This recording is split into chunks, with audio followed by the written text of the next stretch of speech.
Alors, bien-aimés, nous continuons notre enseignement que nous espérons on pourra terminer ça aujourd'hui sur comment faire une prière efficace qui peut trouver l'exaucement auprès du Seigneur.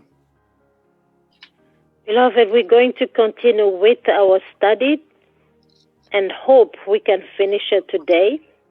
How we can have a strong, fervent prayer that the God of glory can answer.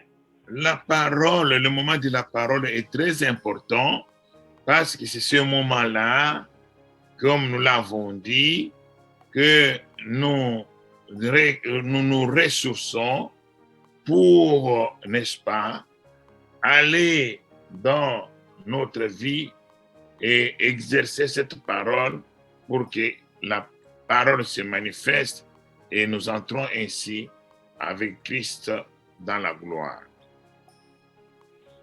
The moment of the Word of God is very crucial for us because this is the time that we're resourcing ourselves, we're feeding ourselves, so we will go out with that Word of God and we're going to come back still in His presence. Ce soir, l'Esprit de Dieu me conduit à faire une introduction et une remarque. Nous allons aller en Matthieu 13. Today, the Spirit of the Lord is leading me to do a recap and also a small remark. We're going to go in the book of Matthew 13. Et nous allons lire à partir du verset 10. Matthew 13, we will start from verse 10. Ma sœur va lire après moi. Les disciples s'approchèrent et lui dirent, « Pourquoi leur parles-tu en parabole ?»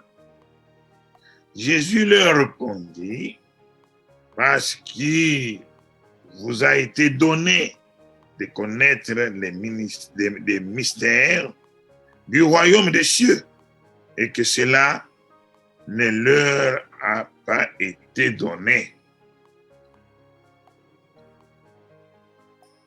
Matthew 13, we're going to start from verse 10. I read in the name of the Lord Jesus Christ.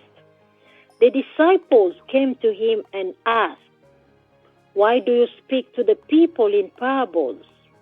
He replied, "Because the knowledge of the secrets of the kingdom of heaven has been given to you, but not to them." 12. Car on donnera à celui qui a, et il lui sera dans l'abondance. Il sera dans l'abondance, mais à celui qui n'a pas, on ôtera même ce qu'il a. 12. Whoever has will be given more, and they will have an abundance. Whoever does not have, even what they have, will be taken from them. C'est pourquoi je leur parle en parabole, parce que qu'en voyant, ils ne voient point, et qu'en entendant, ils n'entendent ni ne comprennent. 13.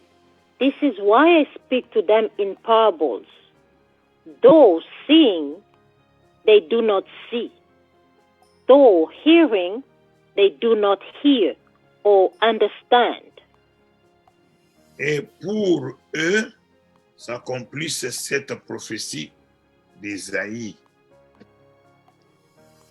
Vous entendrez de vos oreilles et vous ne comprendrez point.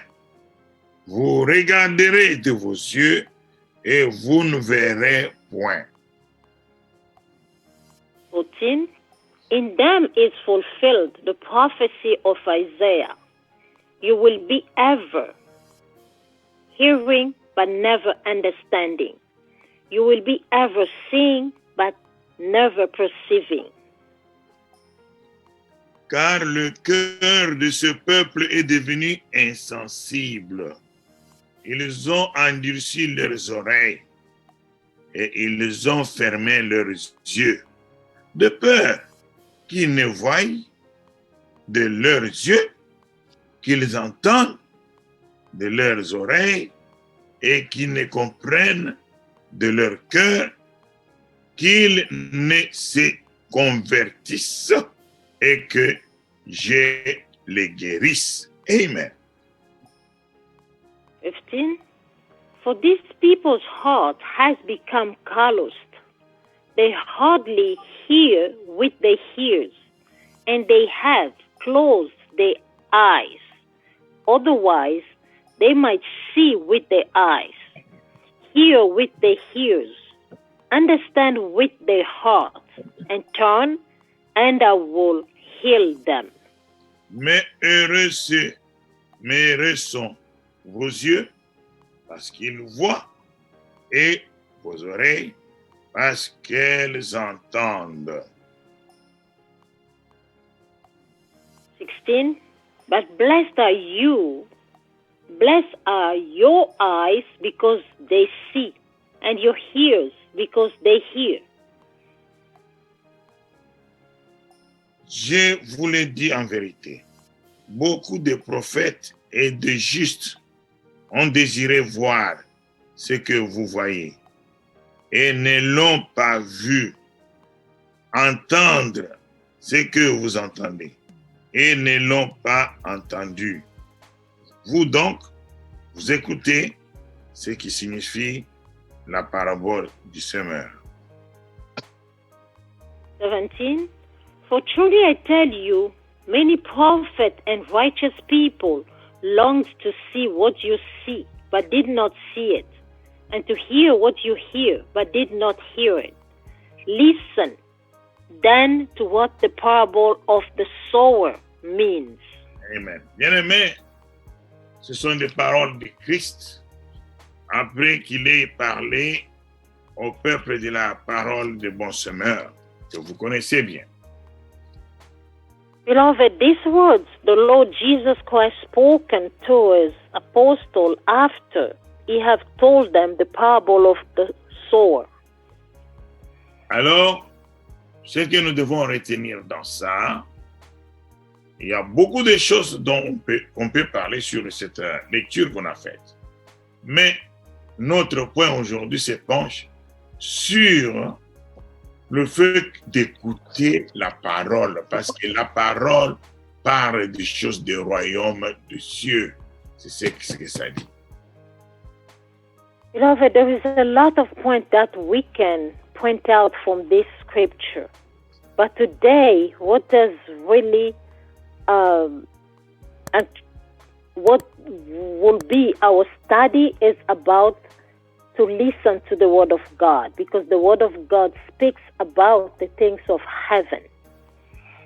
Quand nous avons l'occasion d'écouter la parole, ouvrons nos cœurs, écoutons la parole. Amen. Parce que c'est un moment aussi important que le moment de la prière. Every time that we have an opportunity to listen to the Word of God, let us pay attention to listen to the Word of God, because it's also important to listen to the Word of God as well as to pray.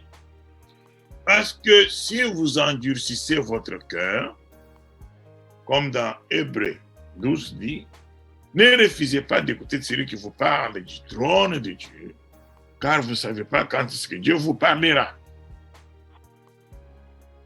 Because if we refuse to listen to the Word of God, we hardened our hearts to receive the Word of God, as the Word of God says in the book of Hebrews 12, that do not refuse to listen to whoever is speaking to you from God, because you do not know when God will speak to you. Amen. Amen. Vous risquez d'avoir un cœur insensible et passer ce qu'on appelle la ligne de démarcation, et vous écouterez, vous ne comprendrez pas, vous regarderez et vous ne verrez pas, et c'est la perdition. When you're hardening your hearts to the Word of God, you're risking to let go the Word of God in your life and go beyond the limit of the line that was set up for you, and you will go astray to perdition. Amen. Merci, frère Patrick. Nous faisons un travail formidable. Pendant ce temps, frère Patrick a affiché, c'est la parole qui est dans Hébreux 12, 25. C'est pourquoi nous encourageons nos bien-aimés qui peuvent entrer avec, n'est-ce pas, le logiciel Zoom pour avoir tous les avantages de cette rencontre. So the scripture we just read in the book of Hebrew 12 is in Hebrew 12, so the chapter, the verse is 25. Thank you for Brother Patrick for giving that verse, and so that's why is very beneficial for those who are using the Zoom conference, so they will also take the benefit of everything. Alors, bien-aimés, ceci dit, on ferme la parenthèse. Nous rentrons à la prière de notre Père. We're closing the bracket and we go back to our study about the prayer of our Father in heaven. Nous n'allons pas rentrer à ce que nous avons déjà prêché le 3 jours. Ceux qui veulent écouter ça, je vais envoyer les audios. Ils peuvent écouter ce qu'on aura prêché pour que nous puissions gagner le temps. We're not going to go back from the beginning, but those who will be interested to have the whole studies about this, I will send audios so they will listen to this. Amen. Amen. Alors, ainsi, nous allons commencer par le verset 13. Ne nous induis pas en tentation, mais délivre-nous du malin. Point. Matthew 6, we're going to start today from verse 13. And lead us not into temptation, but deliver us from the evil one. Amen. Quand nous lisons, bien-aimés, en Apocalypse, nous allons lire Apocalypse 3 et nous allons lire le verset 10. La parole dit ceci. If we go in the book of Revelation 3 and verse 10, parce que tu as gardé la parole de la persévérance en moi, je te garderai aussi à l'heure de la tentation qui va venir sur le monde entier pour éprouver les habitants de la terre. Je viens bientôt, retiens ce que tu as, afin que personne ne prenne ta couronne. Amen. Revelation 3:10, since you have kept my command to endure patiently, I will also keep you from the hour of trial that is going to come on the whole world to test the inhabitants of the earth. Amen. I am coming soon. Hold on to what you have, so that no one will take your crown. Amen. Amen. Amen. Bien-aimés, nous sommes dans un combat. Ne nous détrompons pas. Nous sommes dans un combat et l'ennemi nous tente tout moment et nous succombons étant dans ce corps condamné au péché. Beloved, we're in a battlefield. We should not forget about it. We must keep it in our mind. The enemy is tempting us in every opportunity that he has. And with the carnal body that we have, we falling in sin. Quand la tentation vient, l'âme, comme nous l'avons dit autrefois, l'esprit et le charnel se battent dans l'âme. When a temptation comes, the spirit, when the temptation comes, the carnal and the spirit Oh, no. are battling in the soul. Alors, la chair dit, fais-le ce bien. L'esprit te dit, ce n'est pas bon. Le cœur te dit, la chair te dit, fais-le, c'est bon. Et l'esprit te dit, ce n'est pas bon. The carnal will say, do it, it's good for you. But the spirit in you will tell you, don't do it, it's not good for you. The carnal will still go, do it is good. Still, the spirit will rebuke you, do not do it. Amen.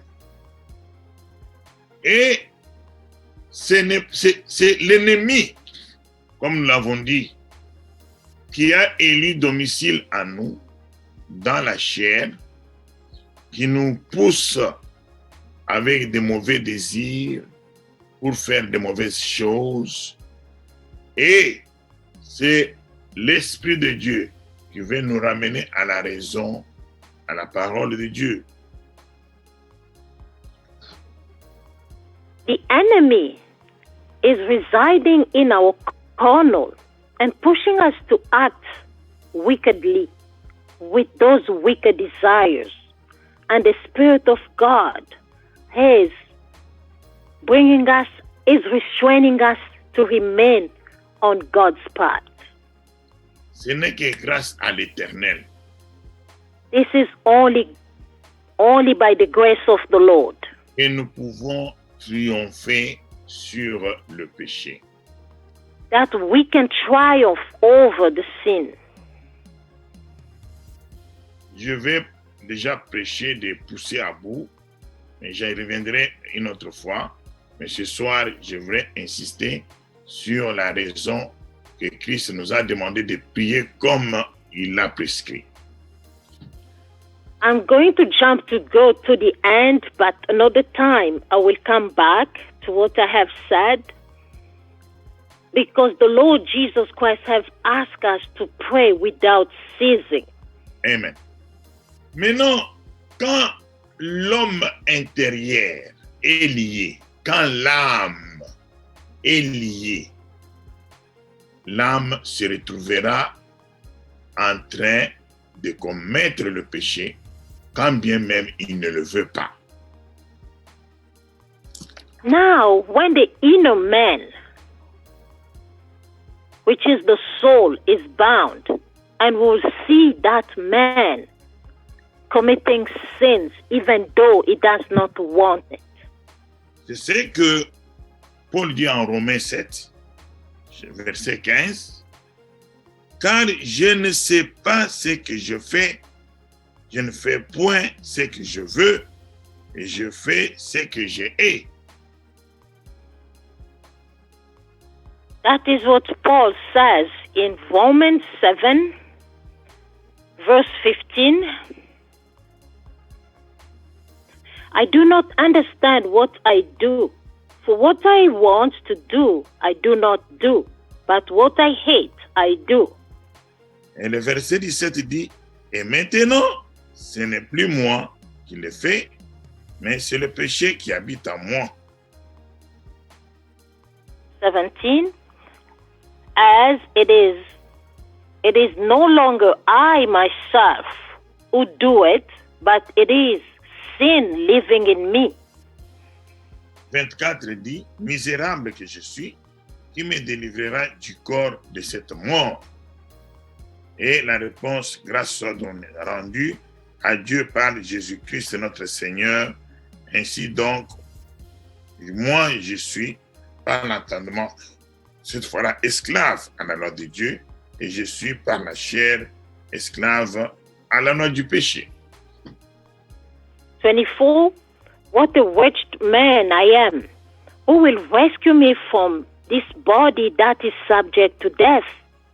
Thanks be to God, who delivers me from through Jesus Christ our Lord. Amen. So then I myself, in my mind, am a slave to God's law, but in my sinful nature, a slave to the law of sin. Amen. Amen. Et en Apocalypse, le Seigneur a averti, il y aura un temps où l'ennemi va essayer d'amener plusieurs par la tentation. Mais il dit, je vais, moi, vous épargner. Car il me dit que si les jours n'étaient pas abrégés, même les saints seront perdus. In Revelation, the Lord is warning us by saying that there will be a time that the enemy will drag many to predictions. But likely, by the grace of the Lord, the days will be cut short. If not, even the elected one will be dragged away by the enemy.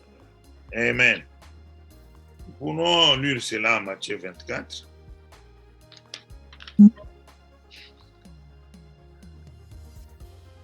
Matthieu 24, il dit ceci, au verset 22.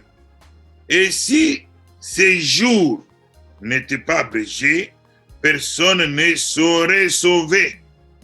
Mais à cause des élus, ces jours seront abrégés. Amen. Amen. Amen. Matthew 24:22. If those days had not been cut short, no one will survive. Mhm.